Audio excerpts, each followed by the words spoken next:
Rafina Mali, and today I will be introducing Kimberly Dapo. She is an ER nurse, been a nurse about 2 years, going on 3 years. So today she's just going to help me out, start my journey as a new nurse, and here she is. Hey guys, just like she said, I am Kimberly Darpo, and I have, like she said, been a nurse for close to 3 years. It'll be 3 years at the end of July. And in addition to that, I also have an Instagram page where I share my journey, not only through nursing, but also as my life as a wife and a mother. And if you guys want to know more about that, you can check me out at Nurse Kim Darpo on Instagram. And I will have the link. Yes, she's going to put the link there, I guess, at the end of this video. And also, being a nurse now for close to 3 years, I've learned so much along the way. I've been scared, afraid, anxious, all those feelings that you normally will feel as a new nurse. So today I just want to pour knowledge and inspiration into you guys to let you guys know that it will get better and give you guys also some words of wisdom. All right. So now that I'm starting my journey as a new nurse, Kimmy, could you please tell me what to expect as a new nurse? Yes. So I kind of already touched on it a little bit, but to go into more details, like you're going to feel anxious, afraid, scared, and just like you don't know anything. And those feelings are all normal because you're a new nurse. You're learning, and that's what you're supposed to be doing. That's the whole point of going on orientation and learning those skills that you need to know. And in addition to that, with being a new nurse, some of the things you learn are not going to be textbook perfect as the way you learn in nursing school. But that's okay. That's the reality of becoming a real life nurse, not just what you learned in school. All right. So now that you're talking about being nervous, stress, anxiety, all the fun stuff that you can't help, because I'm feeling that way right now, and even starting my journey as well, because I started orientation this week. So could you just tell me how you dealt with your stress and how you overcame them, and some of the tips that I can take along? Absolutely, yeah. So orientation was definitely stressful, and like I was saying, that it's normal because you're a new nurse. But how you overcome the anxiety and stress, things that helped me that I like to share with you guys are that I took deep breaths every morning in my car. I would literally just take some deep breaths in and out, in and out. I would pray. And then I would also remind myself that I am supposed to be here. I graduated, I passed my NCLEX, and I will be a darn good nurse. So those are ways that I have to keep reminding myself over and over again before every shift. Because for me, like I said, I was just really anxious and nervous for, I'd say, about that first year. It was really just like nerves were like on 10, like literally be shaking, like driving but it got better. Those nerves went away, and it's all good now. It's all good. Wow. Wow. She said a whole year, guys. It could be less for you, but for me, the anxiety was just like, Lord. Girl, when I get nervous, my voice starts to shake. Oh, really? Yeah, what? I'm good at hiding it. On the inside, though, I'd be like, alarm going off. Okay, so this whole week is orientation. Well, doing the paperwork, modules, signing videos, all the extra stuff that I have to do this whole week. So it's a lot of work than just starting your nursing job and you got your preceptor. It's more than that, guys. So actually what I have a question about is I actually start my actual preceptorship next week. So how do I get the most out of it? Yes, so how to get the most out of your orientation. Some of these things are going to sound cliche, but ask questions. Ask as many questions as you want to. Despite feeling like sometimes you're going to be judged because your nurse is much more experienced than you typically. And so when you're asking your questions, you might feel like this is a dumb question.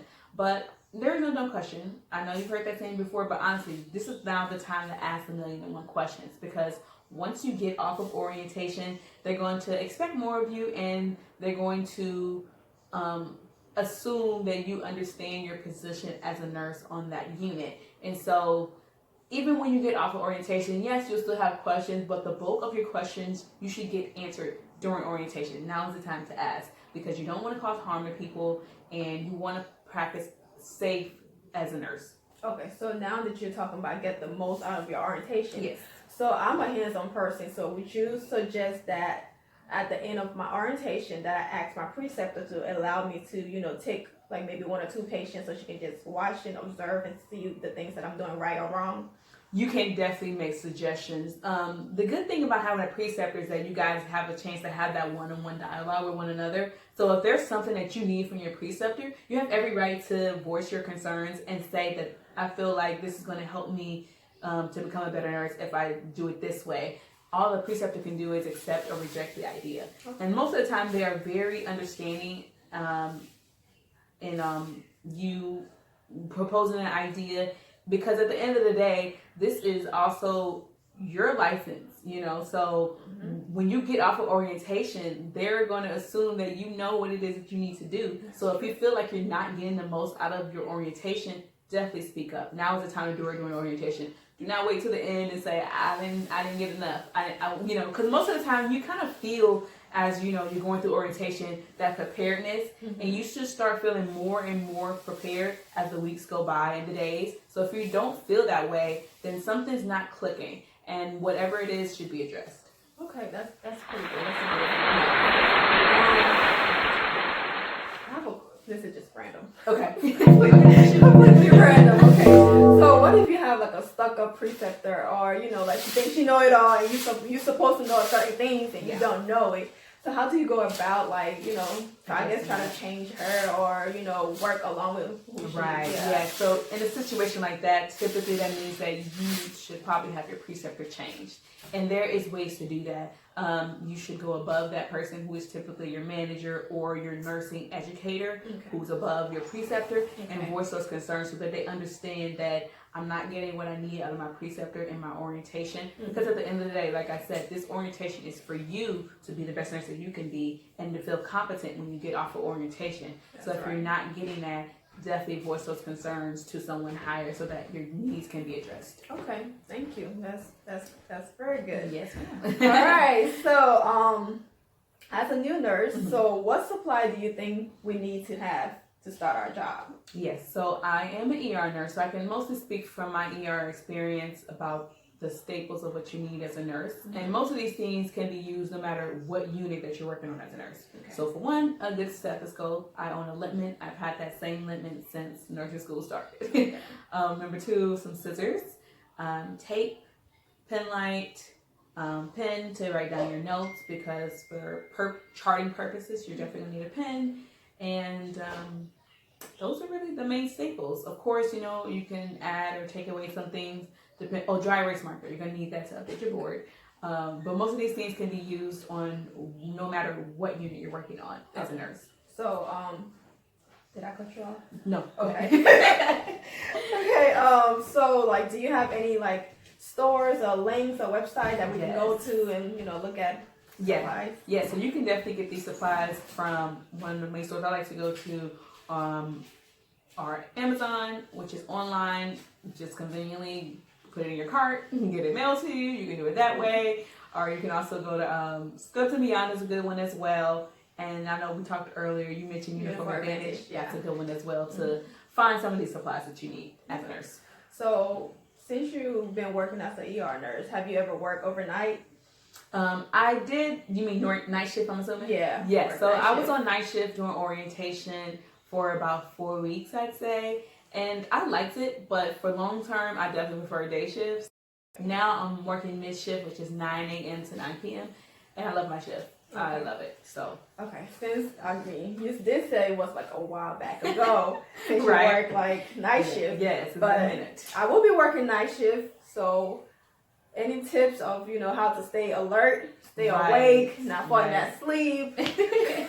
Yeah, definitely have some tips. Definitely bring some snacks. Typically, when you work night shift, the cafeteria closes at a certain hour, so you don't want to be left feeling hangry, especially as a nurse, and we still are busy and moving around a lot, so you tend to get hungry. And I love food. Right. Me too. I second that.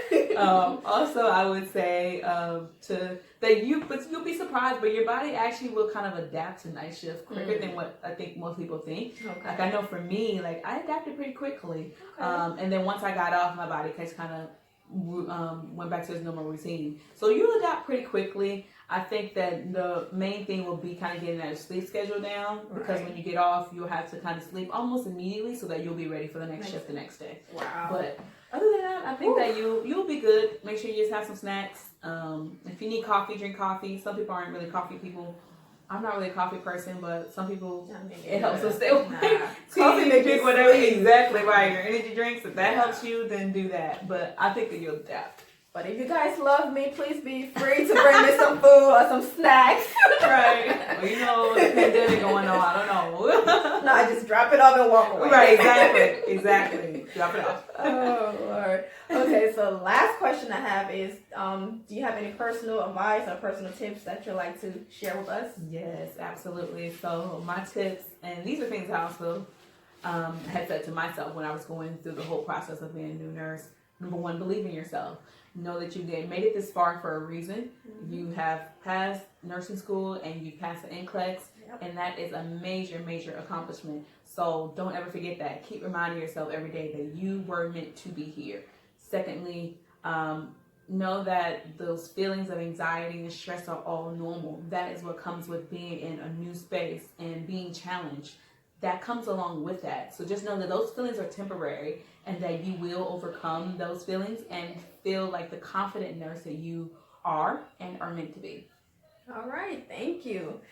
Thank you. Those were some good answers and some good questions. So thank you guys for watching. Please don't forget to like and subscribe.